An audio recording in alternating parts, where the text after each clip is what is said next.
7:02 p.m. Freaking article. Cult of Dusty.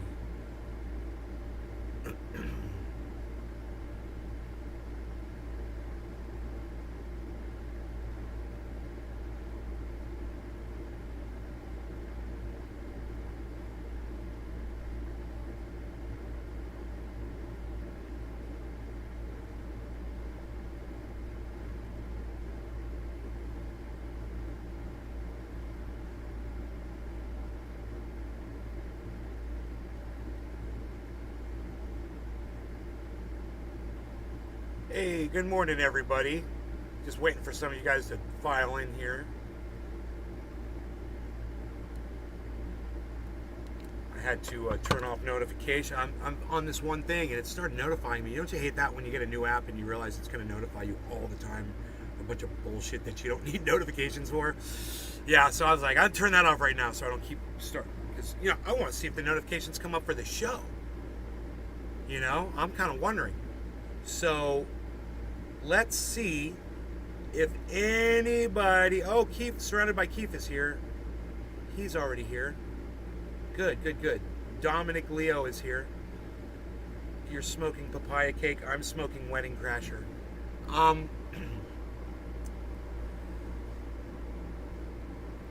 Only live on 2.4 channel. No notifications. No, I'm live on all my channels. What are you talking about?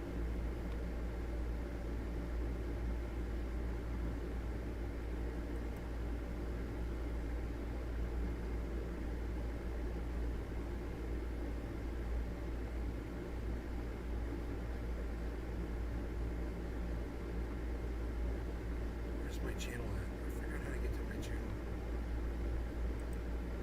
My channel. Nay is smarter than Hinkle, Dore, Zamorano, and Metzger combined. 3 watching. Better than 1 watching. We've already tripled the amount of people on the YouTube channel. Now, Jimmy Ochoa. Good morning. Hey, Jimmy. Jimmy, did you get a notification that I was live just now? Are you guys getting notifications that I'm live? That's great.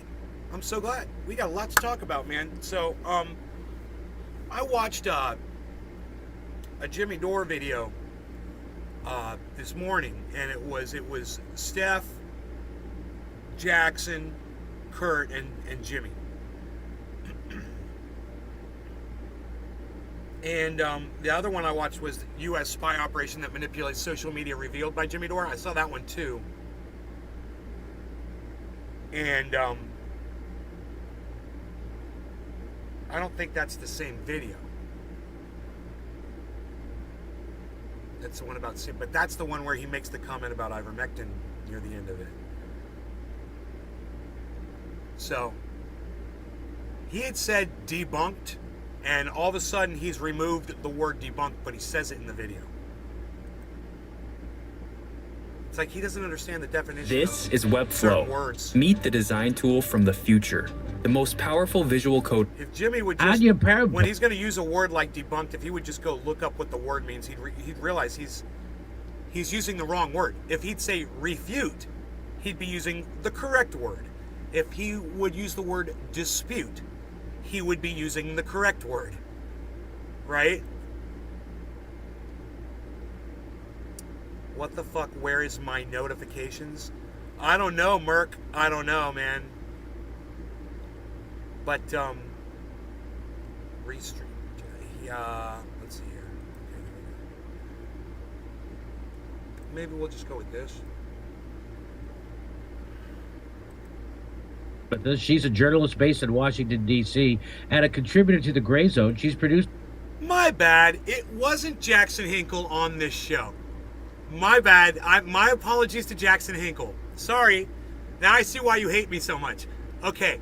My bad. Jackson was not on this show. Kurt Metzger, I believe, was with this. Several documentaries, including on-the-ground reports from the Korean Peninsula, Palestine. I don't know why I thought... I haven't seen Jackson on in like a day or two. He was on like 2 days ago. Venezuela and Honduras. Please welcome Anya Parampel. Hello. How are you? Hey, Kurt. Okay, Hey, it was Jimmy. Kurt and this Good to woman. see you. Stephanie, say hello. Hello, Anya. Hey, Jackson Hinkle. Sorry, I mistook you for her, bro. I'm sorry, bro. I confused you with her. I'm sorry, bro. But hey, man, she's got guns too, bro. So you can see the similarity there.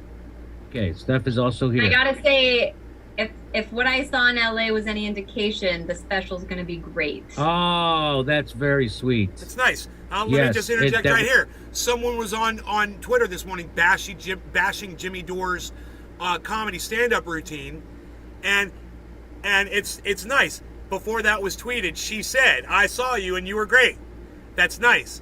And I believe that anybody that would say that you sucked, and your stand-up, whatever, I went and I saw you live and you sucked, blah blah blah, just doesn't want to have a good time, because I've watched his stand-ups. He's fucking great with the crowd. He reads the room, man, and he owns it. He holds everyone's attention. It's amazing. I've watched many of his uploads from live streams, and I'm sure he's had bad nights like everyone, but I bet you it wasn't even a bad night what that guy was commenting on. He's just being a douchebag, and someone was like, they commented back on the guy and they were like, dude, you're fucking jealous of Jimmy Dore. Shut the fuck up. I was like, I totally agree. It was an indication. He is pretty Hey, funny. Anya, can you come a little I thought closer you to did the a camera? different show every night. Oh, yeah. Yeah. There you go. Yeah. Look at you, girl. Okay, yeah, good. stay close to the camera. You're Yeah. so smart. Thank you. Okay, so you asked me if I was going to cover the, I can't even, what's the lady's name that did the testimony? Cassidy Hutchinson. Did he just cut her off for saying, I thought you did a different show every night? Did they just cut her off? Like, was that like a thing? That's kind of weird, wasn't it? Steph and Jimmy worked together to kind of cut her off. Can we go back to that? If what I saw in LA was any indication, the special's gonna be great. Oh, that's very sweet. Yes, that was an indication. It was an indication. Hey, Anya, can you come a little I thought closer you to did the a camera? different show every night. He's working on a routine. It's okay. He's working on a routine. He's getting ready to do a special, man. He's honing it down. He's going out. He's going over the jokes. He's testing the audience. He's probably tweaking it. Dude, don't give away all of his fucking secrets, you dumb bitch. Shut the fuck up. Yeah, I'd be shutting her the fuck up right now, too. Now I get it. I totally see this.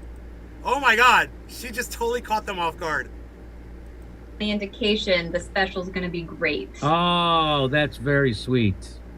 Yes, that was an indication. It was an indication. Hey, Anya, can you come a little I thought closer you to did the a camera? different show every night. Oh, yeah. Yeah. There you go. Yeah. Oh, Look yeah, at yeah, you, girl. yeah. Okay, Look good. at you, Stay girl. close to the camera. You're- Yeah, get close to the Yeah. camera. So Yeah, smart. yeah, Thank you. yeah. Okay, so- Okay, so, yeah. You asked me if I was going to cover the, I can't even, what's the lady's name? Tell me you're going to switch gears without telling me you're going to switch gears. That did the testimony? Cassidy Hutchinson? That's it. That's So a good one. you texted me today, so you're going to cover I this. thought she was sainted now. We all I went- must know her name. Oh, I yeah. went to the comedy club in Burbank last night over at Flappers, and there were people talking about Flappers, this. eh? Like, hey, did you see that testimony from the thing? I'm like, no, I don't follow the January 6th. They're like, how could you not follow that? And I'm like, because it's all bullshit. And they're like, no, his own blah, blah, blah. Because it's all bullshit. You don't follow it. So how can you have commentary and opinion on it, Jimmy? This is my problem with you, Jimmy. Is you're going to go right now, you're going to smear this woman, Cassidy Hutchinson. You're going to smear her for 33 minutes with these two people and your wife. The four of you are going to smear this woman, and you just said you're not watching the testimony. It's an abomination that you do these uploads, that you do them based on things that you refuse to watch and claim to be an expert on all of it. You know? And I don't understand why the other three don't call you out on your bullshit. That he was choking his own driver. And so, all right, so I looked into this. So I went and I Well, got cut. a video Yeah, I of know, that right, woman's Tommy? testimony. Cut. And what's her name? Cassidy. Cassidy what? Cassidy Hutchinson. Hutchinson. Cassidy Hutchinson. Cassidy Hutchinson. You should And I know thought it was that. interesting. They had a commercial that ran in front of it. And of course, it just reminds you you're in America because everything is sponsored. right? Works. So Live from Washington, D.C. It's a Capital 4, Monday, July 4th, 8/7 Central. Sponsored by the Boeing Company and American Airlines. that's right. That's right. Sponsored by the good people at Boeing. Boing. I will say it's a mean fireworks show, though. Yeah, I bet. I would. Hey, happy 420. Yes, I I didn't would realize like to no go. longer going Where to else would Canada's the Tears. United States of America get the money for a fireworks show unless it was sponsored by the good people at Boeing? Pfizer, I guess. I'd probably get it from Pfizer. Hey, that's the Ukraine money at work. So so here we go. So let's watch this testimony. Liz Cheney is chairing this. She's fantastic. I think she should be president.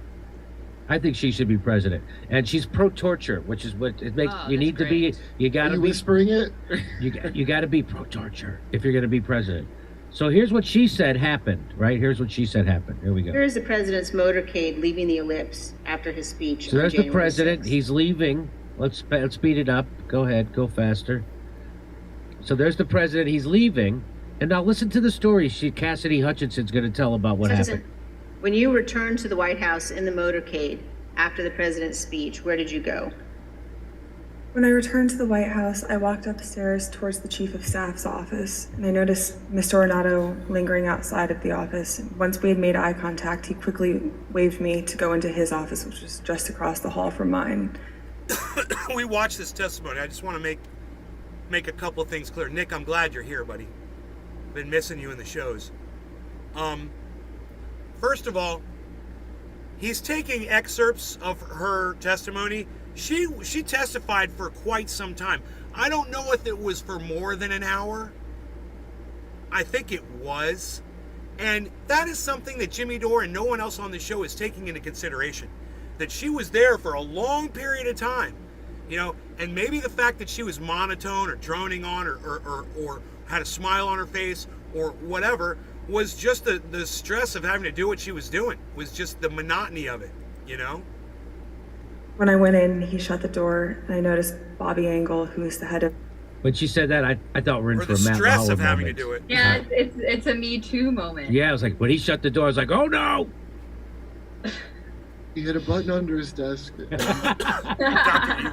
Mr. Trump's security detail, sitting in a chair, just looking somewhat discombobulated and a little lost. I looked at Tony, and he had said, "Did you effing hear what happened in the Beast?" I said, "No, Tony, I just got back." Why The Beast is the presidential limo, by the way. Yeah. So she says, did you effing hear? Why did you have to put effing in? Like, who cares if he swore? Yeah, no kidding. Effing here. Hello. She's giving testimony. And if the guy said, "Did you fucking hear what happened in the Beast?" She's fucking saying exactly what he said, Jimmy. This is straw man 101, guys. Okay? He's starting right from the beginning. He's going to straw man. This is not even a valid point that he just made. It's not even a valid point. And he's going to do this for 33 minutes, is not make any valid points and conclude that she's been debunked. Did you she does effing that a hear what lot. happened in the Beasts? Now, First of all- he's also making fun of the way she spoke. Did you effing hear what happened in the Beast? Well, maybe the guy was like, "Hey man, did you fucking hear what happened in the Beast?" Maybe he was all fucking excited about it. And she's trying to portray the way he said it. Jimmy, let's keep going. I'll rip you apart, bro. Every fucking piece of straw you threw down. It's like you're getting paid to say certain things, Jimmy. Isn't that weird? It doesn't even make sense. What's your end game here, man? Why are you even doing it? Why smear her? Are you defending Donald Trump? Is that it? You got a thing for Donald Trump, bro. And I don't think you realize it. I think you got a man crush on him. And I don't think you realize it. I think you're kind of closeted Trump fucking supporter. More testimony, by the way. Very, very good way to put it. Here we go. I went across the hall. Yeah, she's very breathy with her speech, right? Okay, here we go. Well, so is Steph Zamorano. You ever listen to your wife speak? She's got a very breathy way she speaks. Jimmy Dore, you ever listen to your wife? What the fuck does that even mean? Another piece of straw. Let's keep going. Dude, we're not going to have a straw man. We're going to have the goddamn Burning Man straw man when we're done with this. We're going to have a giant straw man. What happened? Tony proceeded to tell me that when the president got in the Beast, he was under the impression from Mr. Meadows that the off-the-record movement to the Capitol was still possible and likely to happen, but that Bobby had more information. So once the president had gotten into the vehicle with Bobby, he thought that they were going up to the Capitol, and when Bobby had relayed to him, "We're not, we don't have the assets to do it, it's not secure, we're going back to the West Wing," the president had very strong, very angry response to that. She starts smiling. Right. When she says that. Right. Yeah. I mean, Because, once again, because he's the president of the United States acting like a big fat baby, and she's remembering how shocking it was to her when she remembers what it was like hearing that our dear leader acts like a 2-year-old when nobody's around. look at her It's face. funny. Why is she smiling Look at when her she? face. You had a Is very. it the face of an honest person? Is she behaving like she's telling the truth? No, she Huh. seems like an actress. Really? She seems like she's acting 100%. No, that's an insult. You know, Really? Because I would think that someone who's acting, I would think that, hey, D, what's up, brother? How's it going? Derek McDonald is D Dinners. What's up, buddy? I lost my thought there. I lost my thought. I'm so sorry. Oh, actress. Correct. Because she's an actress. Wouldn't she be more convincing, Jimmy? Your whole point has been she's so unconvincing. Well, you know, if she was a paid actress, wouldn't she be more convincing, and wouldn't she not be smiling and laughing about it? Wouldn't she be very serious and very professional and blah, blah, blah, blah, blah? It doesn't even make sense. Yet another piece of straw. We'll keep going. watch some of those American crime story shows where they do the dramatic court scenes, the reenactments. Like those people do much better. The actors in those shows do much better. Just wait, bro. Here we go. She's got more to say.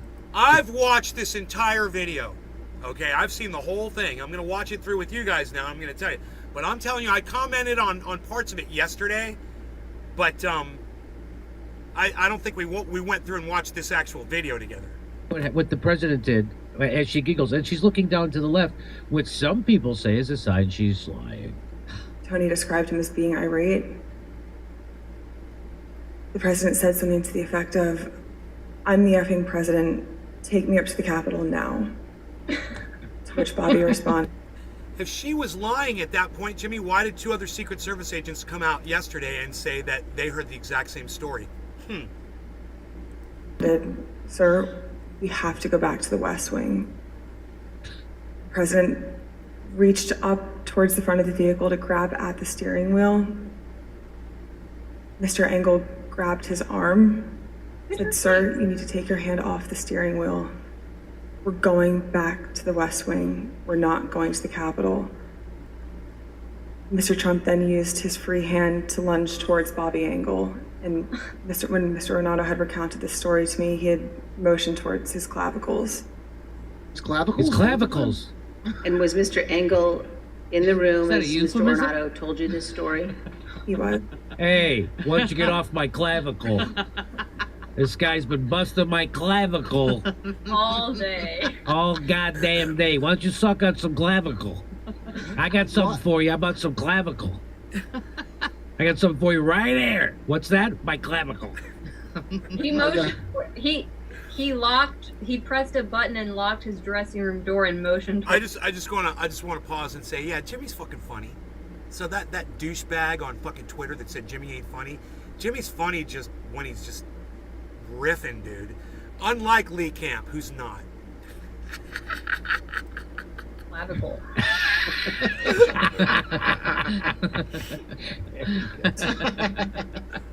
Did Mr. Engel correct or disagree with any part of the story from Mr. Ornato? Mr. Engel did not correct or disagree with funny. any part of the story. It makes me laugh. He That's did why I not? watch Did Mr. him. Engel or Mr. Ornato ever after that And I do love tell him. you that what I love Mr. him. Ornato had And I hate just him. said was untrue? Neither Mr. Ornato nor Mr. Engel No. told me ever that it was untrue. So they told her this. So by the way, this isn't her She's not giving you eyewitness testimony. She's telling you a story she heard from someone else. Right. And it's not accurate. Whoa. Just because you're relaying something you heard from someone else doesn't mean it's not accurate, Jimmy. Now, that is a piece of straw. Another piece of straw goes down on the straw man argument. Bullshit.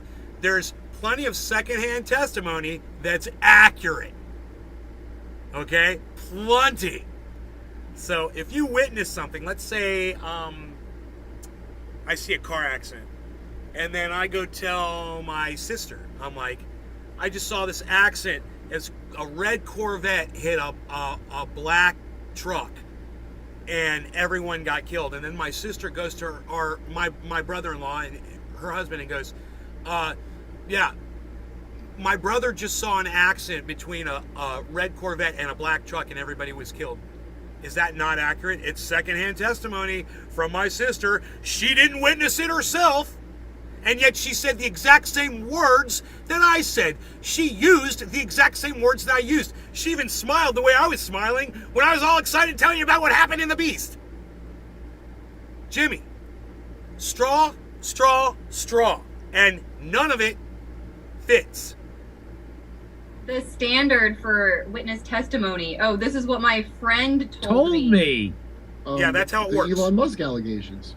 That's right. Same thing with Elon Musk. It was not the girl who was allegedly sexually harassed by him, but a friend of the woman who was sexually harassed by him. And that's not credible, nor is this. This is not credible. Why? Because she's not giving you eyewitness testimony. She's telling you a story someone else told her, and now, by the way, those people... Dude, he's still going off on the same straw man point that makes no sense. I want you to realize that.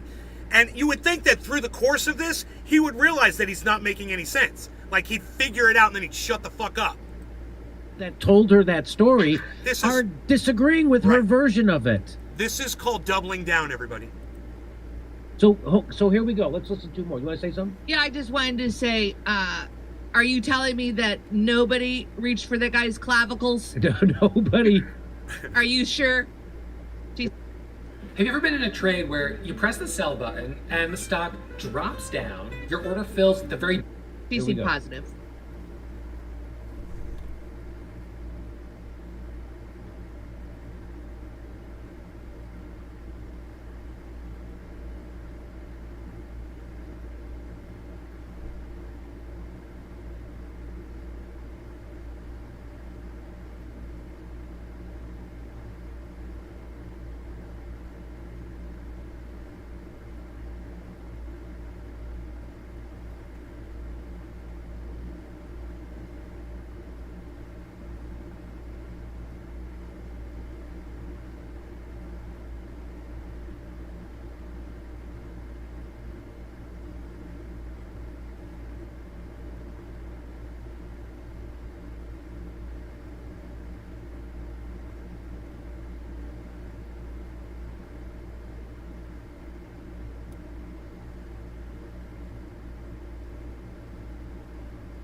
Smoking some different kind of flour too. That's what we're gonna do.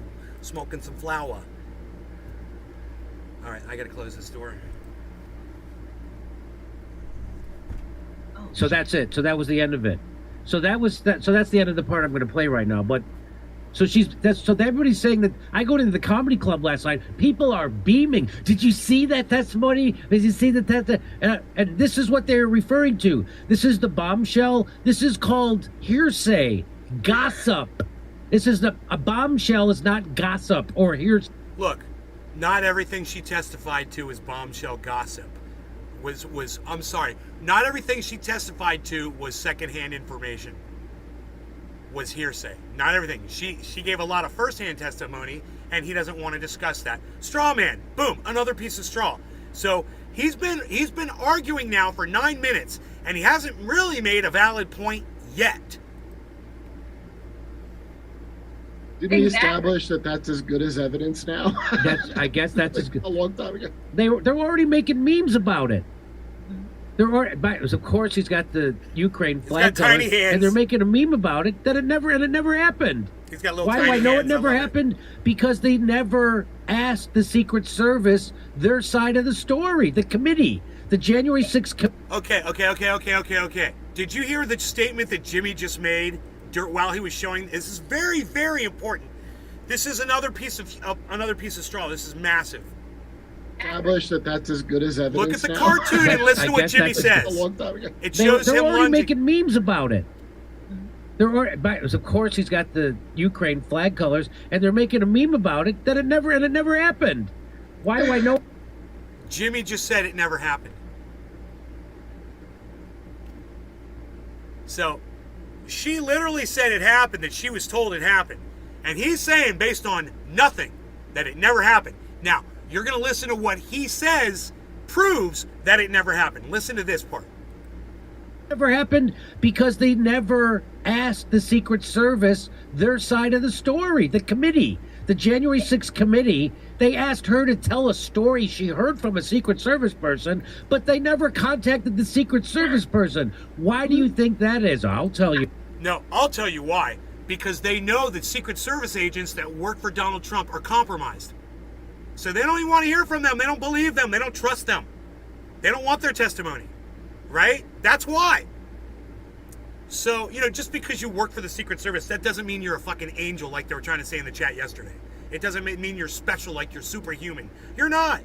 You're just as easily bought as anybody else. And if you drive Trump around for 4 years and you got to listen to him for 4 years, he might just get to you. He might buy you off. Who knows? But they're obviously not interested in what they had to say. That doesn't prove that what she said didn't happen, Jimmy. Another giant piece of straw here. That article right there, Secret Service, January 6th committee, didn't reach out before Hutchinson's explosive Trump testimony. Oh, well, that must mean that everything she says is a lie, Jimmy. Based on that? Because it's a bullshit. What's that?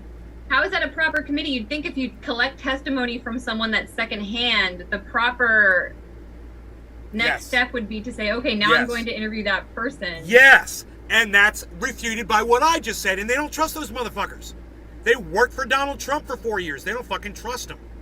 Maybe they know what their reputations are. Who fucking knows? But she makes a good point. Yeah, you should go to the source. You should definitely go to the source. Subpoena them and fucking make them talk. Absolutely. Require them to speak. Why would you want to interview the Secret Service, Anya, when you have a young lady who grabs her neck and blinks a lot? I mean, doesn't that say credibility? So, more straw man. He says that those tells prove that she's lying. That's bullshit. More straw manning. Okay, let's keep going. She did have a point, though. I will give her that one fucking point that she made. They should get the testimony from the Secret Service agents, no matter what I say about how unreliable they are because they worked for Donald Trump for 4 years. They still should subpoena those motherfuckers. And they should subpoena Donald Trump. Get him on the record. Cassidy Hutchinson. Also, Peter Alexander, by the way, he's the big shot White House reporter from NBC News. He tweeted out this. A source close to the Secret Service tells me both Bobby Engel the lead agent, and the presidential limousine SUV driver are prepared to testify under oath that neither man was assaulted and that Mr. Trump never lunged for the steering wheel. And then underneath it says, so basically the January 6th committee has nothing on Trump. Yes. Yes. Well, even if they do, Okay, let's go over this tweet that Jimmy Dore agrees with and takes as gospel. A source close to the Secret Service tells me. So now her secondhand information, no good. His secondhand information, gospel. Jimmy, your own argument refutes what this guy says because it's secondhand information and he's not even revealing the source. She did reveal the source and she claimed it under oath. Huh. I believe all women, so I believe her. It also says prepared to testify under oath that neither man was assaulted and that Mr. Trump never lunged for the steering wheel. Great. Let's listen to the testimony. Right? Don't you believe her? By the way, bring him. Here it is. I agree. Secret Service agent reportedly willing to testify Trump did not lunge at him. Great. Bring him. So, bring him. Let's hear it. Can't wait. Senior Secret Service agents are reportedly prepared to testify that Donald Trump did not lunge. Yeah. I'm prepared to tell you I have an 18-inch penis. Or physically attack the chief of his security detail after his speech near the White House on January 6th. I'm not going to tell you yet. As a I'm not going to say it former under oath, said but I'm prepared to tell in you. Sworn testimony on Tuesday. So,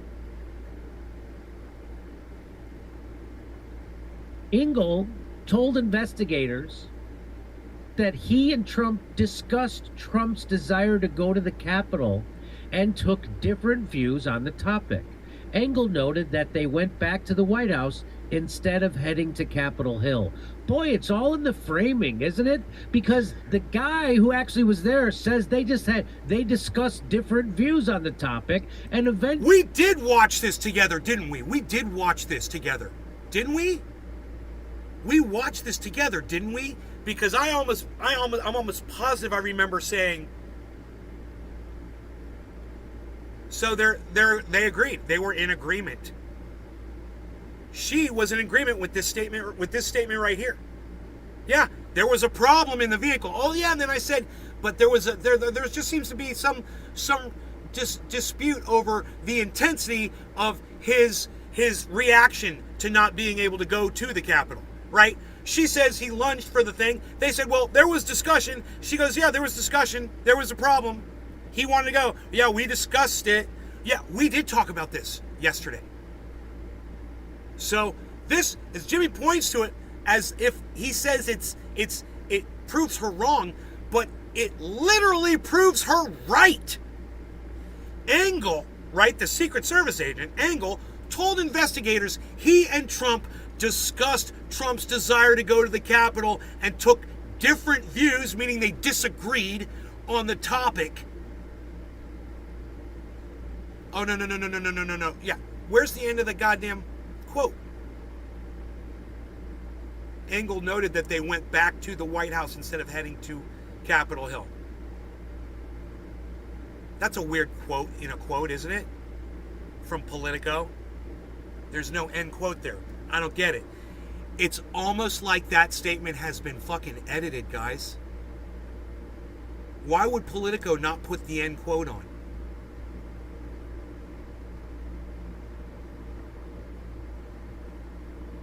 I almost want to go to Politico and see if that's been altered.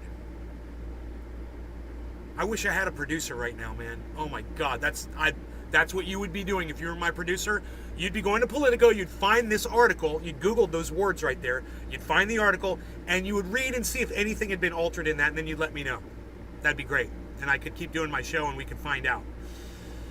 It's just kind of weird. But anyway, what I am going to say is, whether that's been altered or not, it still definitely supports what she's saying, that she heard a story that there was a problem in the beast, there was a problem, the president wanted to go to the Capitol, and they did. And that sworn testimony, or this, what he told investigators, which, when you're talking to investigators, you're probably, bound to have to tell the truth. He said, yeah, there was a problem, and he wanted to go one way. We had different views on where Trump was going to go. He points to it though, like it's. I don't know. Let me know in the chat. You guys able to keep up with all that? They landed on heading back to Capitol Hill. I mean, White House instead of Capitol Hill. That's a totally different story no, it's than not. that woman just told. No, it's almost the exact identical story. There's only one difference, and that's Trump's intensity. That's the only difference, Jimmy. It's the exact same story. I challenge you. That's a completely different story, isn't it? And that's the guy she claims told her the story.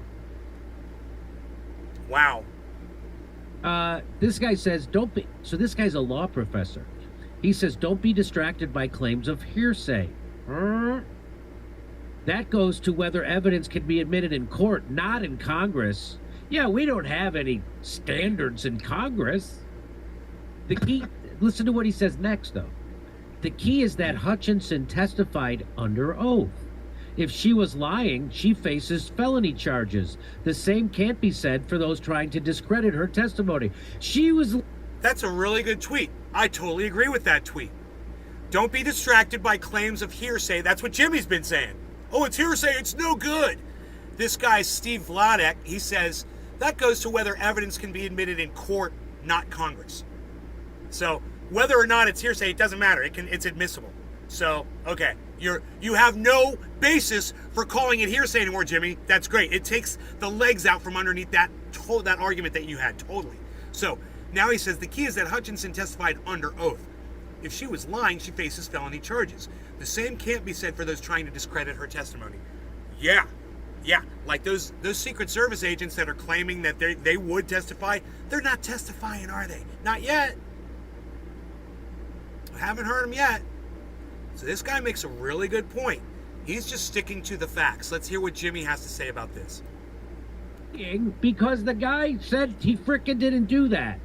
And they're willing to testify.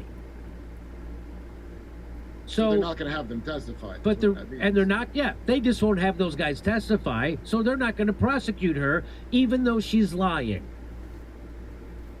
He called her he just said... Isn't that wild? Wow. He just called her a liar under oath. Jimmy Dore said she's lying, even though she's lying. Like, he somehow has some evidence that proves that she's lying. Wow, Jimmy just showed his hand. Right there. He just showed his ass. And if you guys want to know, that's at 12:58. Let's go from 12:54. Here's 12:54. Not going to prosecute her, even though she's lying. 12:54 to 12:58. That's fucking slanderous, bro. You know, if you weren't so hung up on fucking narrative all the time, you wouldn't have to worry about slander, bro. But you're so hung up on your fucking narrative. You don't even see your own goddamn truth anymore. It's sad. Isn't that wild? Who first of all tells somebody else's story the way she told that story, as if she was going step by step in an eyewitness account? Yes. Then I entered to the left. And he proceeded to tell me the story that he had heard. And what I had heard is... What? I entered and I went to the left, and then he started to tell me a story. Kurt, nice piece of straw. It doesn't even make sense. Who tells a story like that? She's relating what she heard. I don't understand what you're saying. And then they go... But on the other hand, it explains why she was so unconvincing. Yes. She was so flat, and it looked like she was trying to remember and she was laughing. It looked like she was trying to remember. Wow, it's almost like you're taking the legs out from your own argument now. What was her name? Yes. Then I entered to the left. And he proceeded to tell me the story that he had heard. And what I had heard is... I entered and I went to the left, and then he started to tell me a story. And then they go... But on the other hand, it explains why she was so unconvincing. Yes. She was so flat, and it looked like she was trying to remember lying, and she was laughing. She was trying not to laugh at her own memory, because she remembers how fucking shocking and funny it was that this was the president. It's borderline slanderous, isn't it? It's crazy. I don't understand Jimmy's. I don't understand. You know, the only thing that explains this is he's defending Donald Trump. He's trying to defend Donald Trump. Performance. Because she wasn't telling a first-hand account. So that... Dude, I hate Joe Biden just as much as Jimmy Dore does. Why is it so hard for him to see the exact same thing in Donald Trump? You know? Inauthenticity was on full display just in her body language. But yeah, I mean, if I were a lawyer, I didn't go to law school, but I'm pretty sure that if I were building a case, I would never try to submit evidence based on secondhand testimony. Yeah. I think you're all ignoring the fact. Submit evidence based for a lawyer. I didn't go to law school, but I'm pretty sure that if I were building a case, I would never try to submit evidence based on secondhand testimony. Really? You would never ever do that, ever? Really?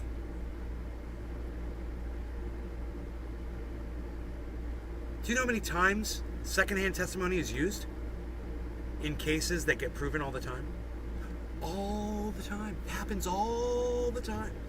And then a jury listens and they have to take someone's word over someone else's. They're called he said, she said cases. They have friends come in. Well, he told me this. Well, she told me that.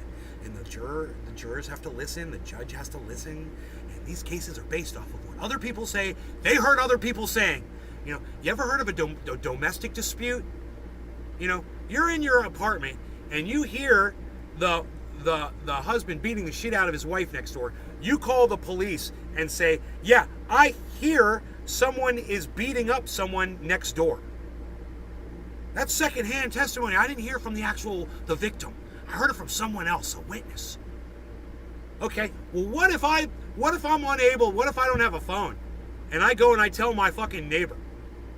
And I'm like, dude, so-and-so's beating up so-and-so next door. And they get on their phone and they call the police and say, where did you hear this information? I heard it from the guy that lives next door to me. Oh, well, that's secondhand information.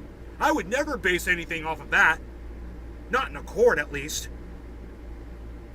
Please. Yeah. I think you're all ignoring the fact that she did give specific details, like the clavicle. She did say clavicle. She said clavicle, and she said that Trump said effing. Effing. So, we gotta check this Secret Service guy for 2 clavicles. That'll put her. Steph Zamorano was trying to throw down some straw that made no sense. Way to go, Steph. Way to pile on. Tell us what the truth is. Did you see she didn't just say no? She goes, did he at this point disagree with the thing that the other man had said? And then she went, no, he did not disagree with the thing. Really? It's just no. You just go, no. I like that he says, don't be distracted by the claims of hearsay. That's like say, don't be distracted by the fact that juicy gossip isn't actually evidence. Don't let that distract you. What are you, one of those nerds who nitpick science mistakes in Star Wars? Technically. Once again, we're forgetting, Jimmy, it wasn't all hearsay, man. She gave firsthand testimony throughout that entire, throughout her entire, her testimony. It was firsthand, a lot of it. You know, why don't you cover some of that, Jimmy? Oh, that's right, you didn't watch any of it. No sound in space. Shut up and enjoy the show. Aaron Mate caught this. He tweets out Peter Alexander saying that the Secret Service people are prepared to contradict that woman's testimony. And he says having Russiagate bombshell flashbacks again, because they said this was a bombshell. Hey, Aaron, hey, Jimmy, don't be so quick to jump the gun until you see all the evidence, guys. You might be wrong on this one. She's given sworn testimony. You know, you keep forgetting that, both of you. Oh, that woman's she testimony. Went under oath, man. She didn't have to say anything. Go ahead. It's very similar to how she didn't have to put herself at risk.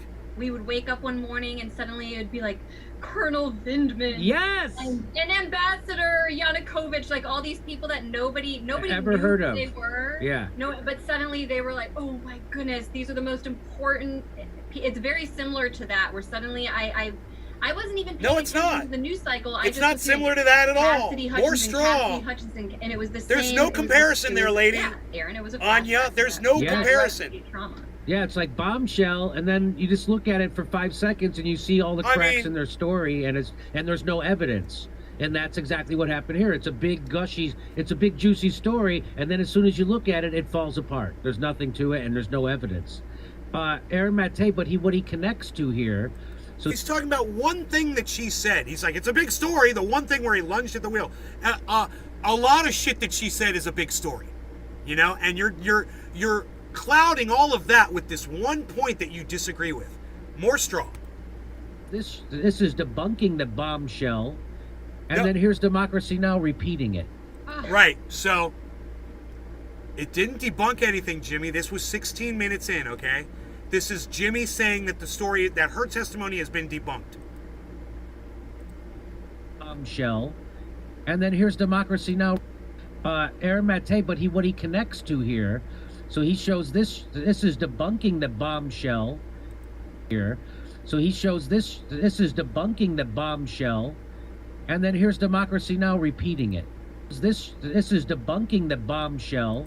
This is debunking the this is debunking the this is debunking the bomb. No, it's not debunking anything.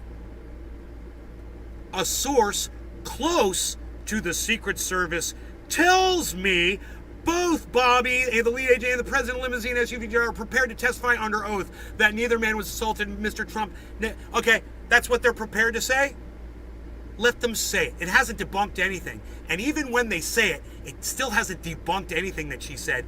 Let's hear from the other two Secret Service officers that said they heard the same exact fucking story. Let's hear from them, Jimmy. You're not mentioning them, are you? Oh, you didn't know about them yet, did you? I wonder if you're going to mention them on today's show. No. You could do like a holiday special, a big 4th of July blow-up special, Jimmy, where you expose yourself and have a bunch of fireworks going off in the background while you expose yourself for all the straw you fucking threw down on this. Democracy Now! Repeating it. So this is because Aaron used to work at Democracy Now! Right. And Democracy Now!, who Jimmy Dore hates, they become a legitimate source for him now because they agree with something that he thinks. Aaron, it's especially acute, the pain he feels when he sees Democracy Now! Being so shitty. And Amy Goodman in Democracy Now!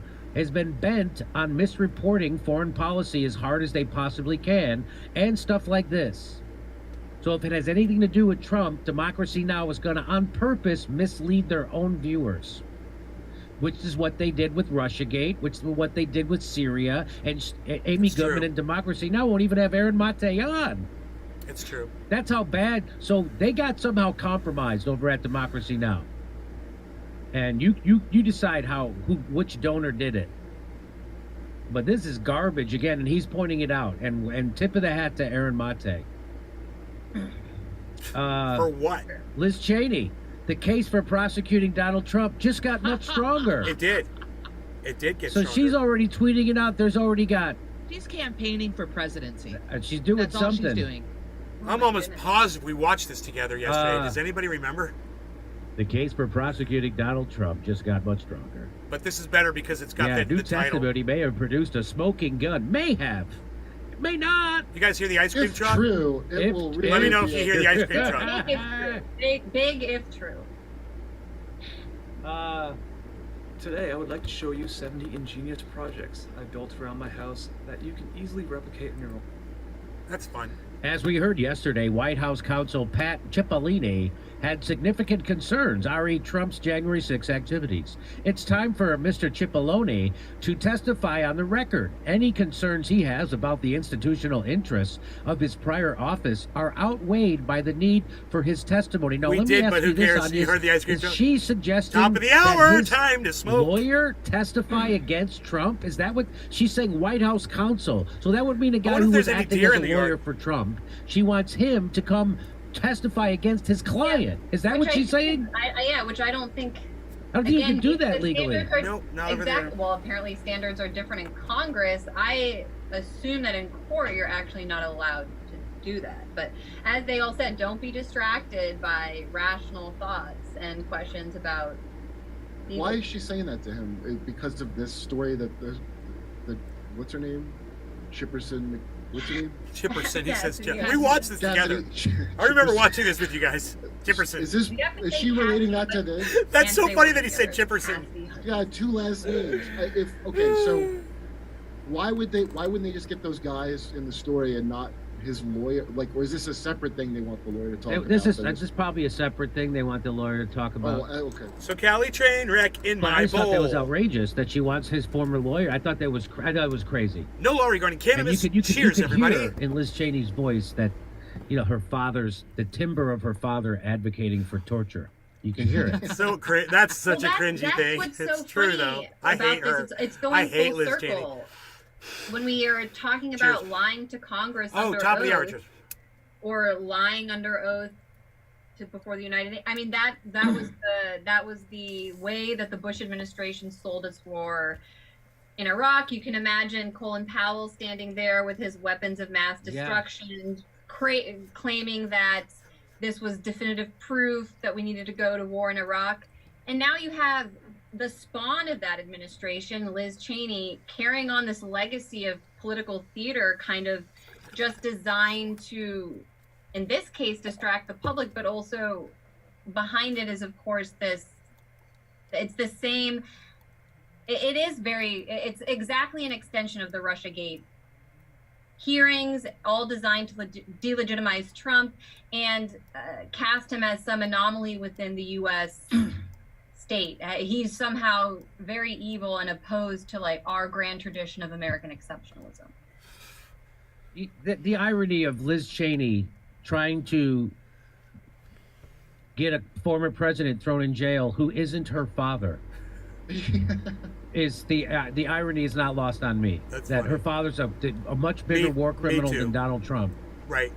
It's true. And Criminal period, yeah. just criminal, true. period. Do you think that that this is all because Cheney had her grown so he could do Had a her get out grown. on her and put it, she will one day house his wicked spirit. I'm not following what you're saying. What are you saying? You didn't see Get Out where they transplant the brains? She's gonna just be the vessel for Cheney's brain to keep him alive. Oh, okay. I did see that movie. Is that for Key and Peele guy? Yeah, Key and Peele. Yeah. So watch this. So now she tells this story. You ready for this story? Watch this. Oh wait, hang on. Why isn't it working? Oh wait. Oh, but I have one more story to tell. But before we get to that, there was also some controversy over in her testimony. She said that she had made a handwritten note. I didn't watch this, but this is what there was controversy about it because I was looking it up and I read this. It said the handwritten note that Cassidy Hutchinson testified was written by her was in fact written by Eric Hirschman on January 6th, said a spokesman for Hirschman. All sources with direct knowledge in law enforcement have and will confirm that it was written by Mr. Hirschman. So I guess she told some big story about how she had written some handwritten note. And one person, a spokesperson for Hirschman, says all sources with direct knowledge and law enforcement have and will confirm that it was written. Yeah, except none of them have. That's just the testimony of one person. Another piece of straw trying to claim that she's lying. She's the one saying it under oath. Oh, and who is the spokesperson for Hirschman? Are they speaking under oath? No, they're not. That's not true either. Did the note say try not to laugh? I'm trying not to laugh at your weak argument, guys. No, it said sit in your chair. Yes. She got her notes switched with Biden. So all hearsay, right? You're right. It's amazing. They sit here and they say, "Oh, hearsay. You can't use hearsay," and then that's all they're relying on this here, is right? What their response is. You're right. While we You're right, understand surrounded by that she Keith, and you're Mr. right. Hirschman may have the committee's response. I'm sorry, I don't have my chat While on. we understand Where's that the she and chat? Mr. Hirschman may have differing recollections of who wrote the note. What's ultimate? No, she's lying. This is gaslighting. People Yeah. can't have different recollections of something. Mr. Hirschman may have differing. Okay, well, while we understand that she and Mr. Hirschman may have differing recollections of who wrote the note, what's ultimately important is that both White House officials believe that the president should have immediately instructed his supporters to leave the Capitol building. Okay, that's both White House officials believe. Okay, that's weird. questions of who wrote the note. What's ultimate? No, she's lying. This is gaslighting. Wow. Wow. She's under oath, and this is an unnamed spokesperson. And he's calling her a liar again. Wow. You can't have different recollections of something. You know, not everybody's perspective is real. Yeah. Obviously, somebody's lying. I wrote telling her truth. And it could I be, wrote down that note, it could or be someone else the did. dude who's a professional liar. He's a spokesperson for a politician. His job is to lie for that man. That's what they do. You know, she's not getting paid to lie. She's going under oath. This is fucking psychotic, man. Look at the smiles on their faces. The smugness. I'm not sure. What? Well, you remember it your way, and I'll remember it my way. Yeah, let's just agree to disagree on who wrote it. And one of us will And go here's under one oath more. and go Here's in one front more of goofy cameras thing she and says, for the ready? entire world to hear, and the other one is a paid liar for somebody. And went down to the Yeah, dining that room. makes her a liar, The door Jimmy? was propped open, and the valet was A paid inside the dining room, spokesperson, taking Jimmy? the tablecloth off of the dining room table. Wow. He motioned for me to come in, and then pointed towards the front of the room near the fireplace mantle and the TV, where I first noticed there was ketchup dripping down the wall. Oh, And there's a okay. shattered Let's porcelain stop right plate. there. She noticed. This is called first-hand eyewitness testimony, Jimmy. I'm glad you're playing this because it refutes everything you said before about everything she said was secondhand. Well, now what do you got to say about this? This should be great. On the floor. Oh. The valet had articulated that the president was extremely angry at the attorney general's AP interview.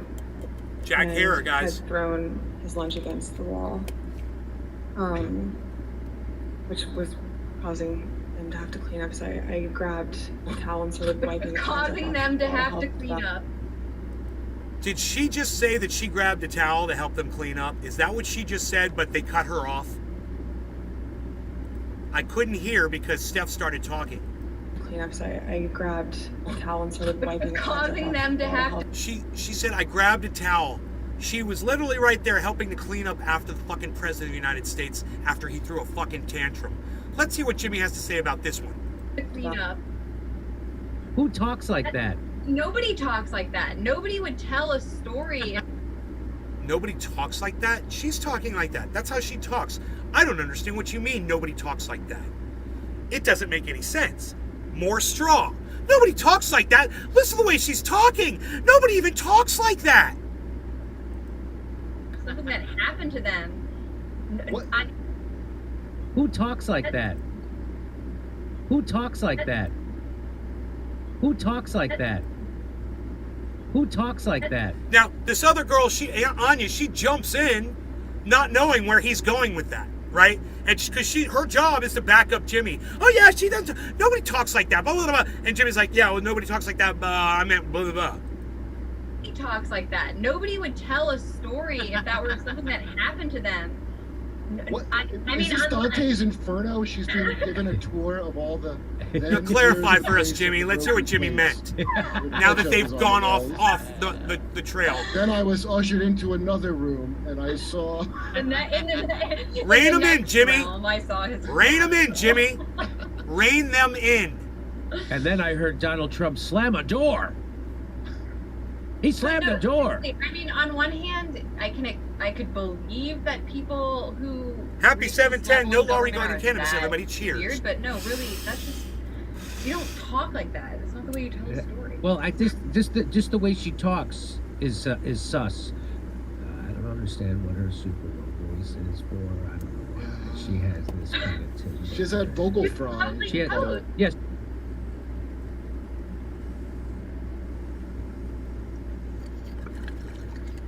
So all that time, Jimmy was just talking about her tone.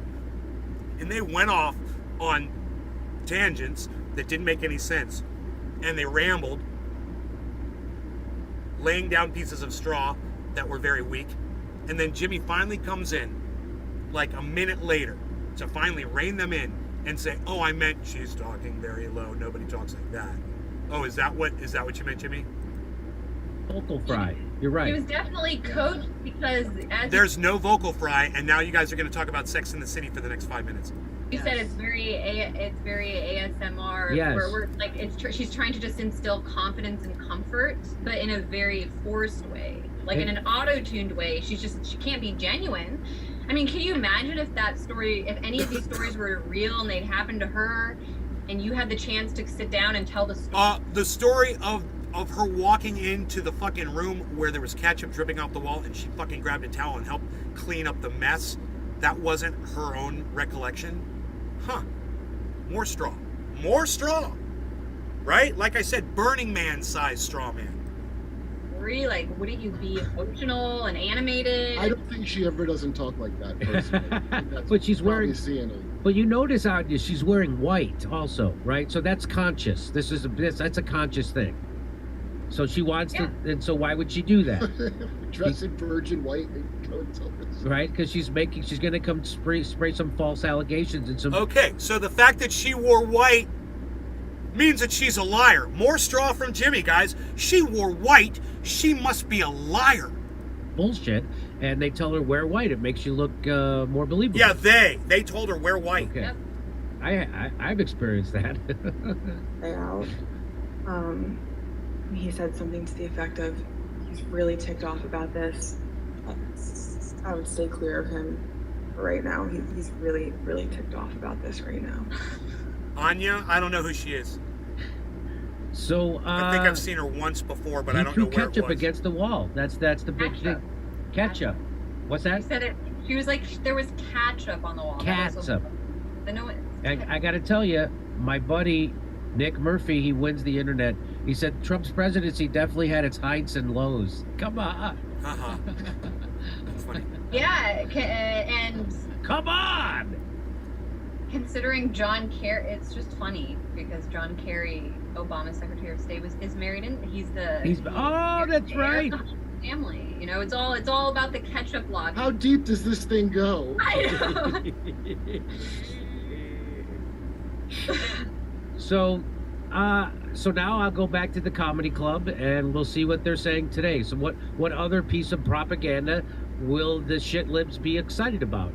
That they were beaming. They were beaming. I've never seen them smile bigger. And they're like, did you see the thing? Did you see the testimony? Did you see the testimony? I'm like, no, I'm not following it. Oh, yeah, you got Trump. Yeah, I wouldn't be surprised. They're Republican talking points. You always say that Trump is a dictator, and he tried to overthrow the government. Donald Trump immediately started smearing this woman, you know? He couldn't even get his own driver to do what he wanted. Jimmy and you guys Dore are telling me to be afraid of this guy? He couldn't even tell his own driver to do what he wanted. Kurt and he was the Metzger, president at the Zamorano, time. the other woman, Anya. So this again, this whole idea of this guy's a dictator. He's the worst thing ever, and they've got to convince you. This is all to convince you that Donald Trump is the worst guy ever, so he can't run again. Because they're afraid he's going to run again and beat Joe Biden or Hillary Clinton John Kerry or whatever piece of. No. He is going to run again, and he's going to fucking win. So this whole thing has been a waste of your fucking time and your audience's time, Jimmy. He's running again, and he's going to fucking win. They've already polled it out.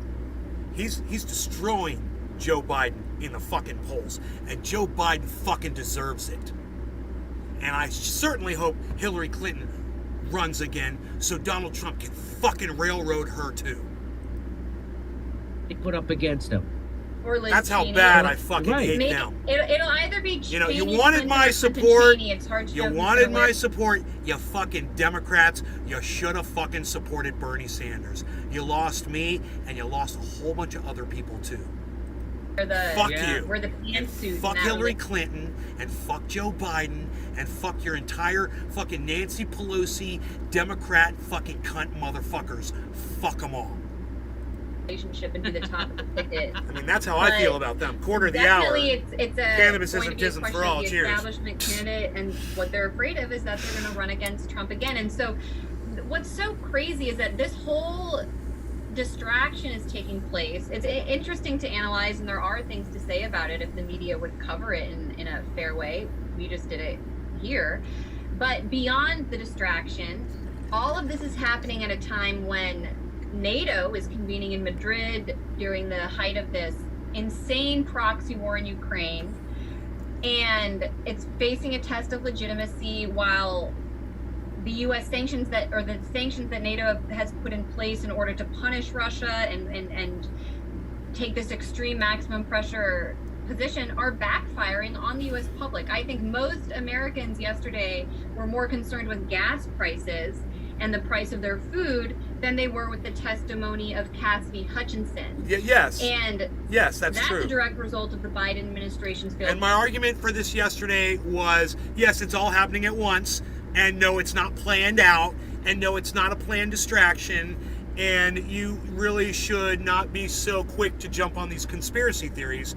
And Jimmy Dore, you've got a conspiracy theorist on your fucking show. Great. Congratulations. No surprises there whatsoever. I think I did a good takedown there. You know, you guys decide for yourselves. If you want to share this out on Twitter, you can share this video out to Jimmy Dore, you know, and let him know that I fucking destroyed his straw man argument. Point for point. I walked through the entire, there's 33 minutes. I went through 29 minutes. I don't know what else gets said in the next 4 minutes. If it's just promotion at the end or if they actually get into anything else, because there's 4 minutes left. What do you guys, you want to do the last 4 minutes? We already did 29 minutes. You want to see if we can get through the last 4 minutes just to give him the benefit of fairness? Because, you know, I think there's absolutely no room here for him to pull out and to redeem himself. You know, he has way more than quadrupled down on everything he said. He called her a liar straight out twice. He said she'd been debunked. He said it at least once. I think I heard him use the word debunked twice. He's just straight out fucking lying. You know? It's so weird to see this narrative being played. Why can't people just keep it straight, man? I wonder where Jackson Hinkle is on that. I bet she's going to agree point for point with every single thing that Jimmy Dore said. Because he's a yes man for Jimmy. You know? I'd like to sit with Ron Placone and Graham Elwood and watch that. I'd like to sit and watch her entire testimony with them, and then I'd like to watch this with them. And be like, so what's up, man? Yeah, we're not going to do that. Needs Americans United. They'll give us Tulsi Gabbard. Yeah, Tulsi's horrible. All right. You guys didn't say anything. I'm going to go in. Let's go in a little bit more. They would have to put up against Trump. We'll just see. They don't want to do that. At the same time, let's see if there's anything. This abortion ruling, the overturning of Roe v. Wade was overturned by the Supreme Court last week. 420, guys. Trump's base is counting that as a major win for him. They're so invigorated by this. Too strong. I mean, they've taken credit. Trump has taken credit for the fact that Roe v. Wade was overturned because he was able to put the judges that he wanted on the Supreme Court, unlike his predecessor, Barack Obama. And so Trump's base is not concerned with this testimony. They're like, wow, we just overturned Roe v. Wade. Meanwhile, they're not paying attention to it at all. They're ignoring it. It's go hilarious. up against all right. Trump.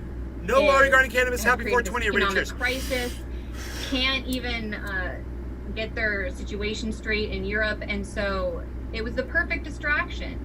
And I'm just interested to see how it all ends up playing out in November. No, not since Michael Avenatti have I put more hope in a testimony than Mitch Cassidy in the road. Oh, and the last thing Michael I'll Avenatti. say, I mentioned this over text earlier. I don't want to be that person, but just if we look at who Cassidy Hutchinson is, media reports all right now, Jezebel, go look it up. They're like, this 25-year-old woman is destroying Trump. I'm sorry, but when I don't know many people in the early 20s who are somehow, she was an aide to Mark Meadows, by the way, Trump. It sounds like that headline bothered you. Why does that headline bother you? It's almost like you're a Trump supporter. You know, that headline should make you cheer. Whether you agree with it or not, I mean, whether you believe it or not, you should at least agree with the sentiment. You know, yeah, that'd be great if a 25 or 26-year-old woman took Donald Trump down. I would love that shit. It would be even better if she was a black LGBTQ woman. That would make it even better. You know? Everything that he stands, that's got some sort of a physical issue, you know? It's handicapped in one way or another. Yeah, absolutely. Can we say handicapped? I can't remember. We can't say that word, can we? That's not good, is it? I can't remember. Chief of staff. That's how she was in the White House. Correct me in the chat. Apparently, when she got the job, when she was like 23 years old, and somehow now she's just mentally challenged. Physically challenged. That's it, right? Physically challenged. My bad. January 6th. My bad. Hysteria. I'm mentally challenged. They're physically challenged. It's very physically odd. challenged you don't think black, that it was, or should I say, a physically challenged sincerely LGBTQ woman of needed to hear color, about this should I ketchup say? plate thing? Saying somebody probably ginned this up a little bit. I don't know who did. I don't even think it's her. I think obviously she has coaches and people behind her. She doesn't have the voice of anyone who's... Bullshit. Obviously she's got coaches behind her. Why would you say that? Obviously she's got coaches behind her. Really? Does she? Huh. Ever cared about a servant having to clean something up? Yeah. I'd like to interview her. I'd like to interview Cassidy Hutchinson and ask her, watch this with her and be like, so, how were you trained for this? So why did you choose white to wear? You know? She might just be like, yeah, it's my favorite outfit. Next question. Yeah, that's not, boy, it could, is the term non-plus? I don't think that's the term. She'd just be like, she she'd seems just like, be like, do I not look good in white? Next question. So over it. Like, she couldn't have a lower register in her voice. Nonchalant. That's it. Oh yeah, that's so. Yes, that's so the low register, so planned, and there was no vocal fry. I listened, but it was so low register that it must have been planned and coached, and that's not natural. And she's definitely an actress and blobbity blobbity blobbity blah. Dude, they're just strawing you down. I'm glad we listened to the last 4 minutes because they're trying to throw down as many little. It's like they can sense that it's ending right now, and they're trying to throw down all their little pieces of straw that they can. When you look at her face, there's clearly something going on there because she's suppressing. She looks. When you look at her face, you clearly see there's something going on there. She's suppressing the truth with her face. You can totally see it. I'm an expert in facial suppression of truth, and I am a professional in all of this. I'm Anya, and I understand that. I used to work for the Mossad, and I was trained in knowing when someone is lying or when they're misrepresenting. Constantly suppressing this laughter that she can't even take. Like Jimmy was saying, oh, she's looking down and to the left. That anybody will tell you, that most experts will tell you means she's lying. Take herself serious. Yes. She does not. I mean, just watch it again. I encourage people go, and she's just. It's like if you were telling a lie that all of your friends put. Wasn't she just looking to? That's funny. She was just looking to the left. With sodium pentothal. She was just looking to the left when she said telling a lie. Well, if she also. That's a pretty. It's a rough 25. I'll say that much. I'm not saying that. I can't believe you said that. I think she looks fantastic. And then the servant said, "Don't go in there. He's really mad." She didn't talk like that at all. I hate vocal fry. I couldn't listen. I couldn't have listened to that woman for an hour or more, which I did. If she had vocal fry, I couldn't have done it. Them to clean up. I can't handle it. It was so they're more straw, Kurt. To clean up. More straw. Wow. July 3rd. Okay, that's it. We made it, man. We made it through the whole video. Surrounded by Keith says, I'm spot on. Surrounded by Keith, I'm sorry and sad that you were the only person that interacted with me during this entire takedown of Jimmy Dore. I mean, it was like the entire chat was silent except for you, bro. And I really appreciate that you were into it, man. Thank you. Jeff, hi, Nate. I love how you can expose bullshit for what it is with phony people. Thank you, Jeff. Well, there's somebody else, Jeff. He said something too. Thank you, Jeff. You guys, feel free to jump in and join in the conversation, man. When I'm in here working, trying to put some good content out there for y'all. Hey, I just got here. That's cool, bro. Yeah, I just did an entire takedown of 4 people. Let's see how long her testimony was.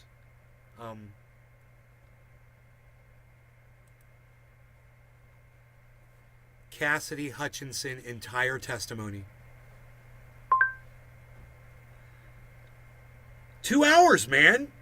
She testified for freaking 2 hours? Oh, Jesus Christ. 3 hours and 37 minutes, bro. I've got 3 hour testimony. Let me see if that video, it's the full live stream. Quiet. It's time for church. Okay, so she doesn't start testifying until... Oh, here we go. An hour in. Okay, so she starts testifying at an hour, basically. So 1 hour in, and she goes... There's a recess right here. It looks like she went for an hour, for an entire hour. No, oh no, she comes back. Recess after an hour, and she's back. And now it's 2.5 hours. Wow. Whoa. Dude, are you fucking kidding me? She testified for...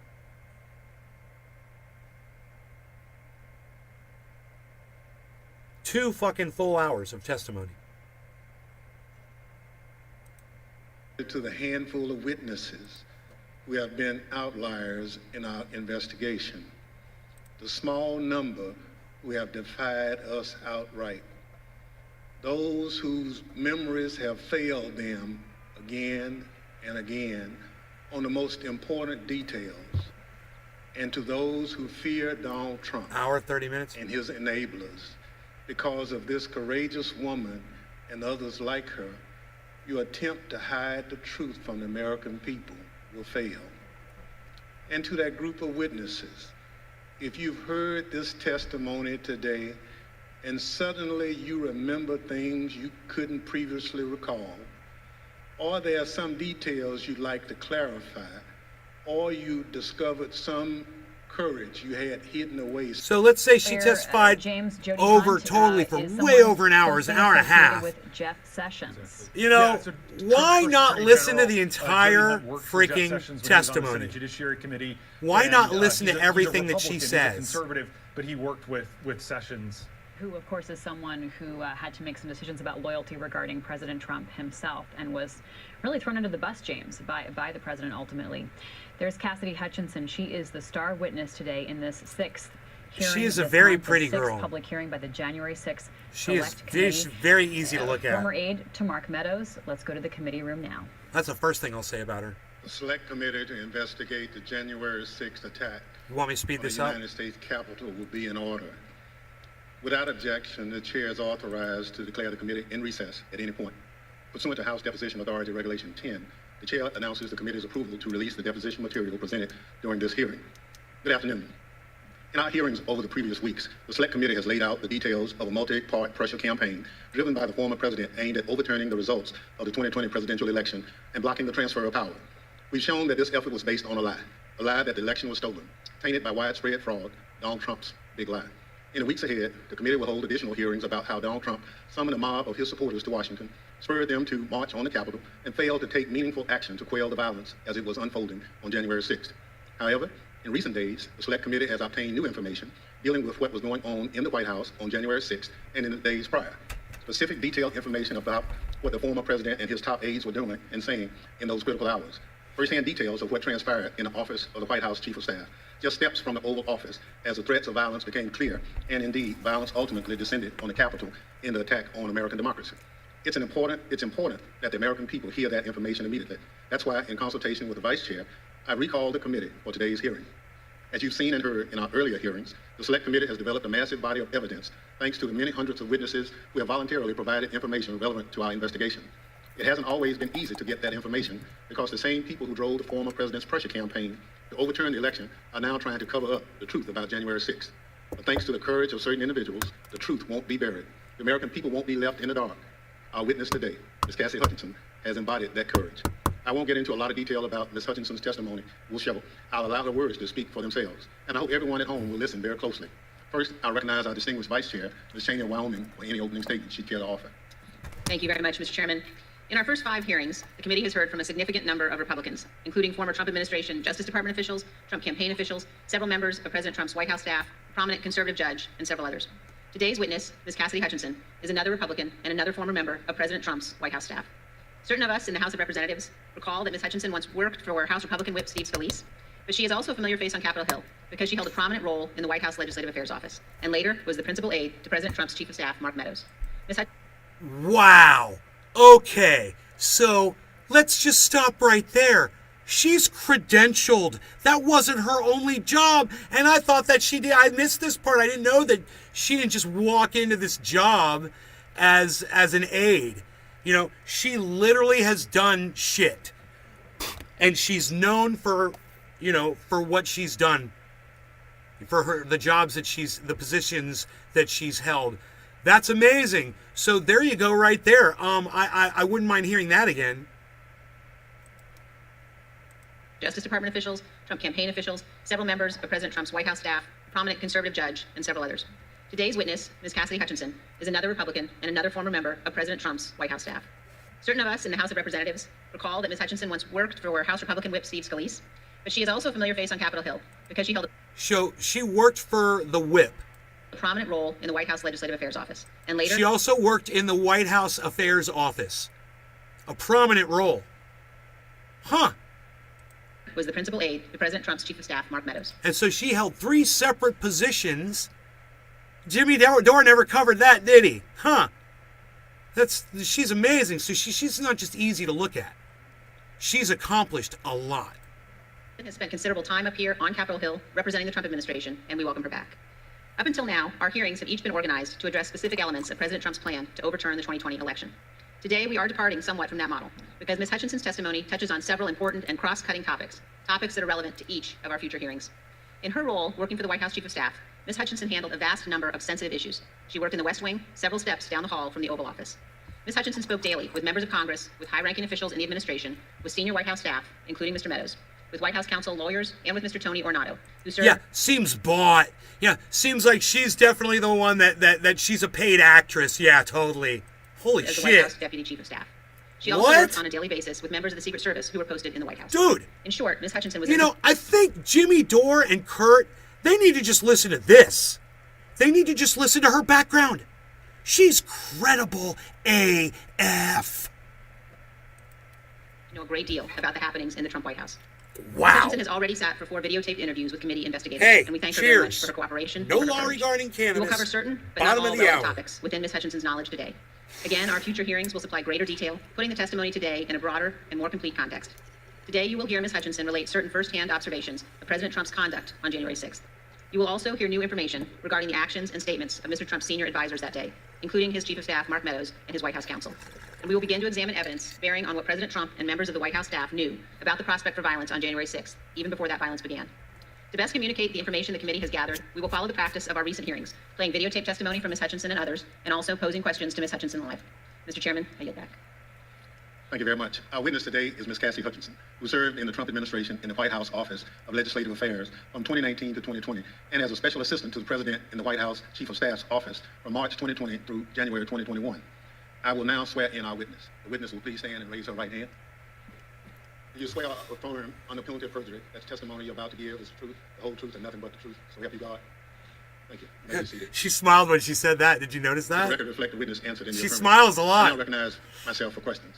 I think it's a, I'd like I to start think with a few questions about your back. I think it's a nervous reaction.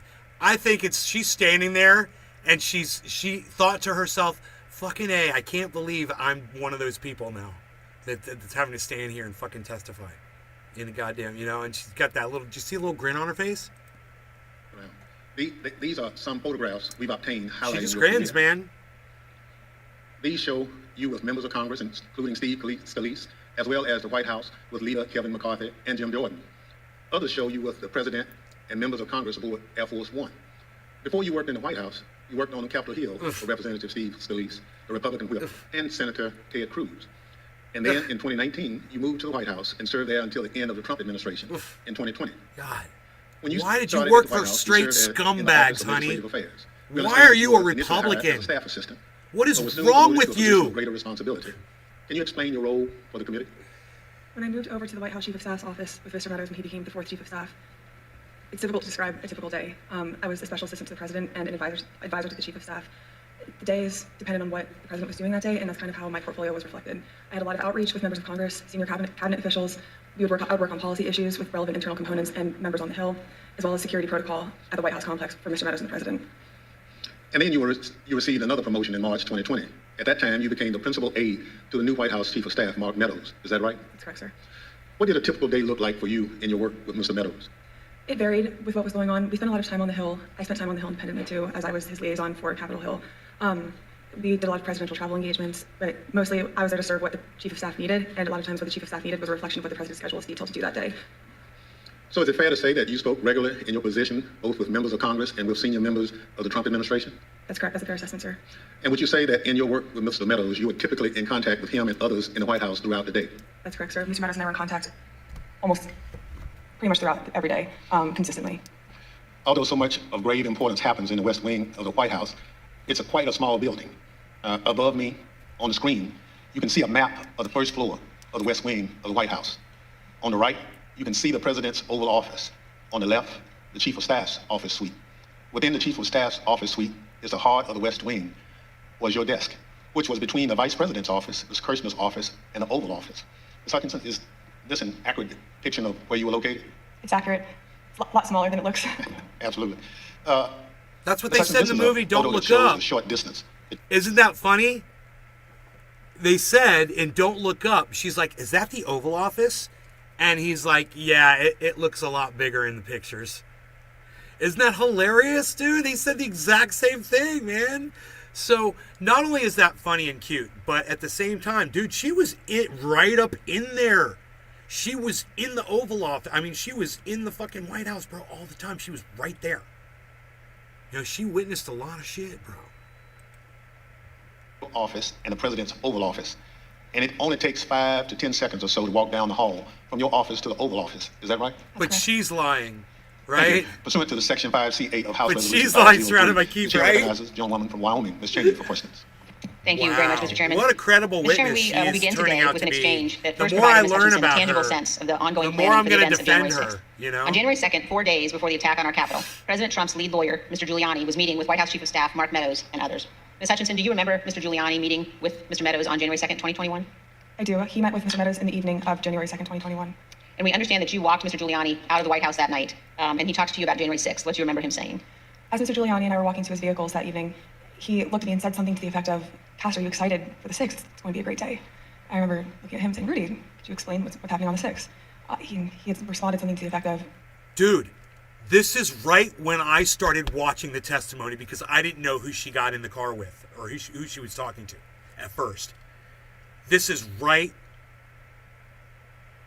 Yo, Steve-O, whether you're quitting it or not, can we call it cannabis instead of the word weed? Steve-O, on my live stream. We don't call it weed because weed means useless. And I'm using it right now, so it's got a use for me at least. I'm sorry that you have to quit using cannabis. But, yeah, weed does mean useless plant, so let's not call it that. Thanks, bro.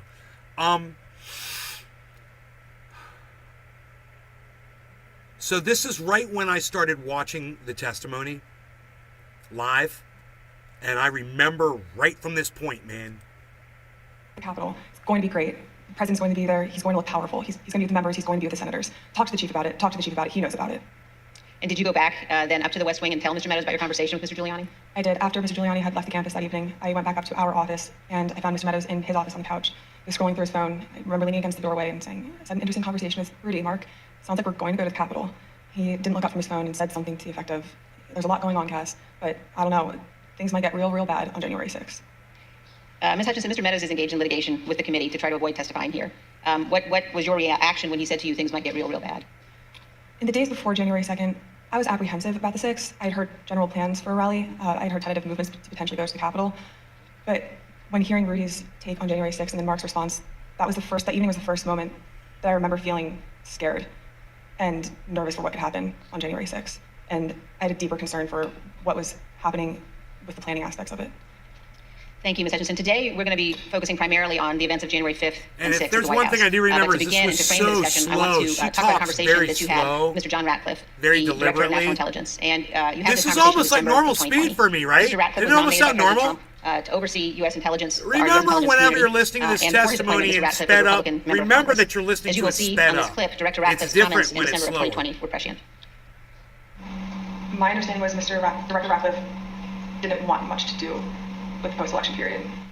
Director Ratcliffe felt that it wasn't something that the White House should be pursuing.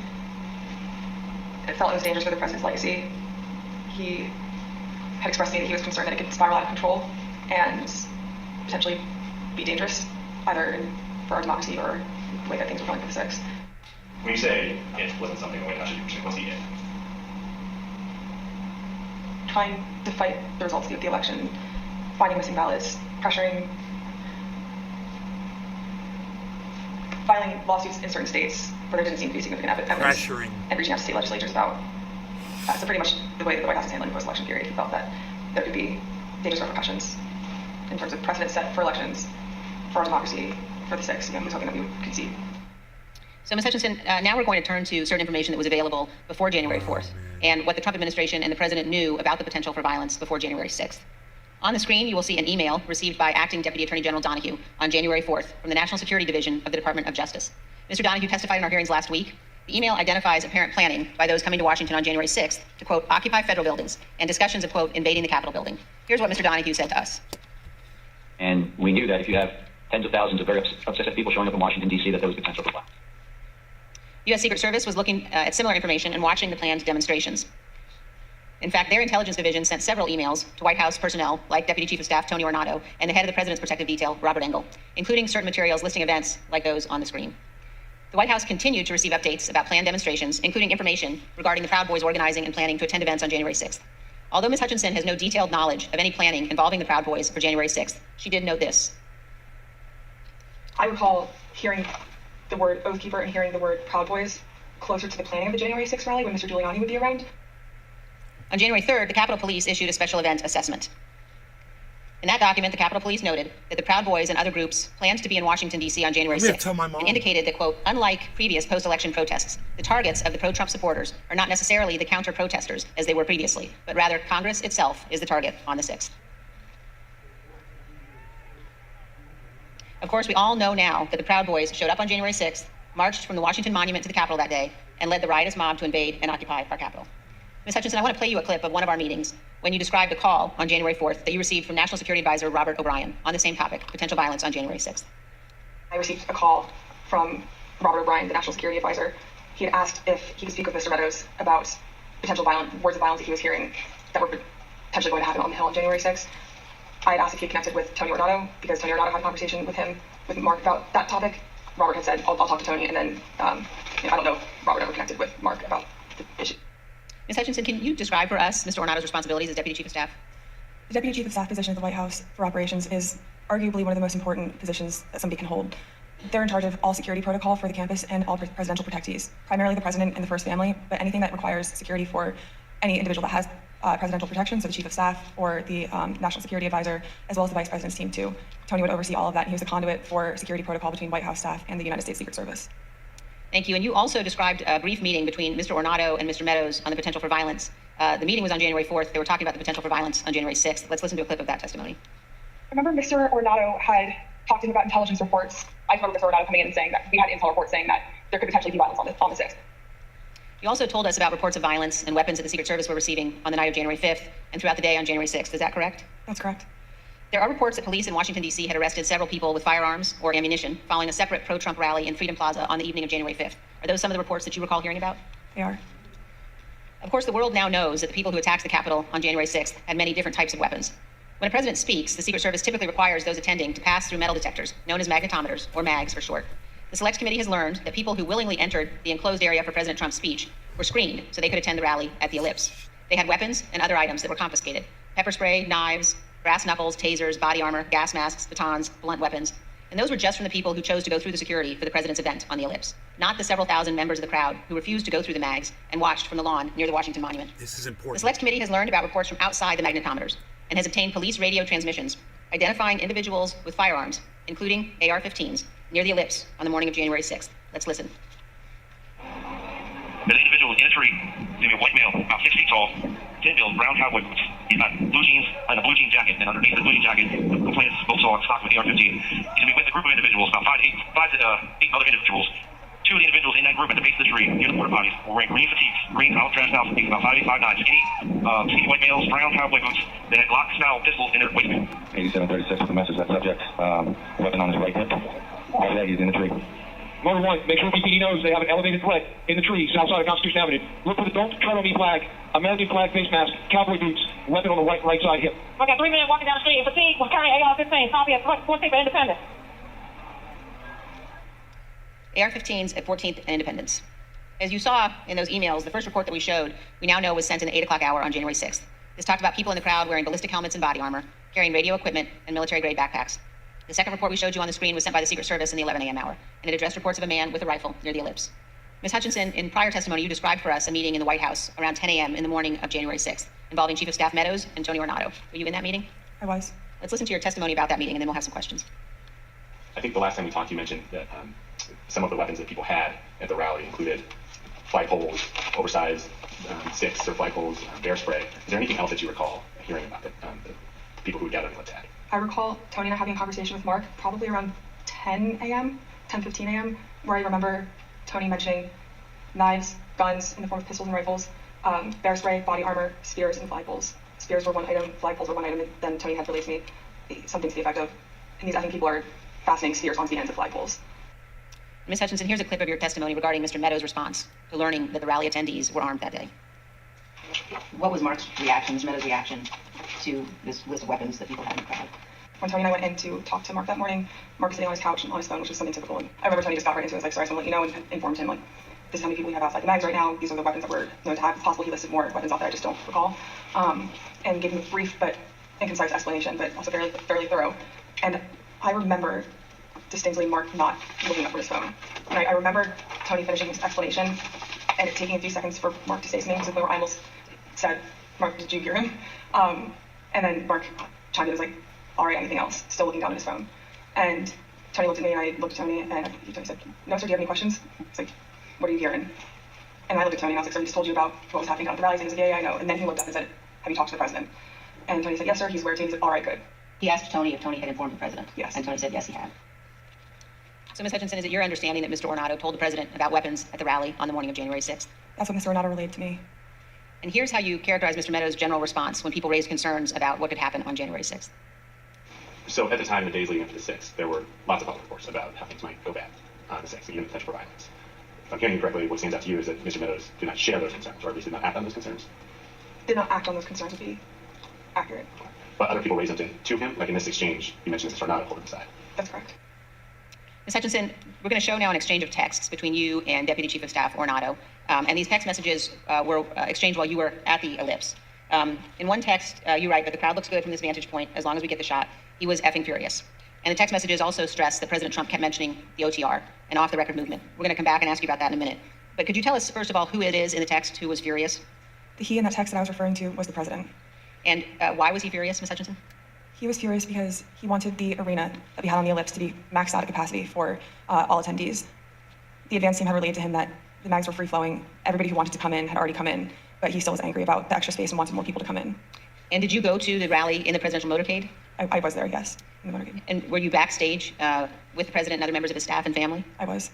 And you told us, Ms. Hutchinson, about particular comments that you heard while you were in the tent area.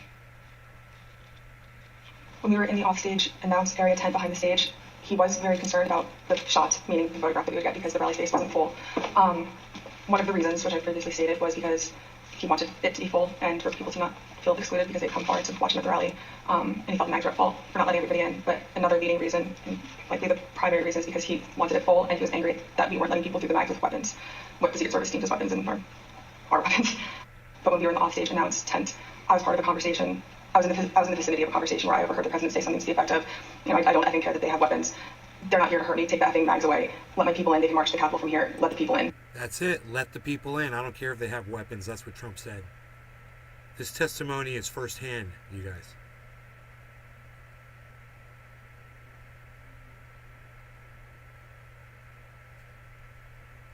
You guys catch that? Jimmy Dore didn't want to cover this part of the testimony, though, huh? Isn't that weird? It's weird.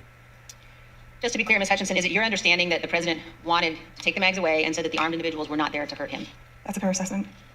The issue wasn't with the amount of space available in the official rally area only, but instead that people did not want to have to go through the mags. Let's listen to a portion of what you told us about that. In this particular instance, it wasn't the capacity of our space, it was the mags and the people that didn't want to come through, and that's what Tony had been trying to relay to him that morning. You know, it's not the issues that we encountered on the campaign. We have enough space, or they don't want to come in right now. They have weapons they don't want confiscated by the Secret Service, and they're fine on the mall. They can see you on the mall. They want to march straight to the Capitol from the mall. The president apparently wanted all attendees inside the official rally space and repeatedly said, quote, "They're not here to hurt me." And just to be clear, so he was told again in that conversation, or was he told again in that conversation, that people couldn't come through the mags because they had weapons? Correct. And that people, and his response was to say they can march to the Capitol from the ellipse. Something to the effect of, take the effing mags away. They're not here to hurt me. Let them in. Let my people in. They can march to the Capitol after the rally's over. They can march from the ellipse. Take the effing mags away. Then they can march to the Capitol.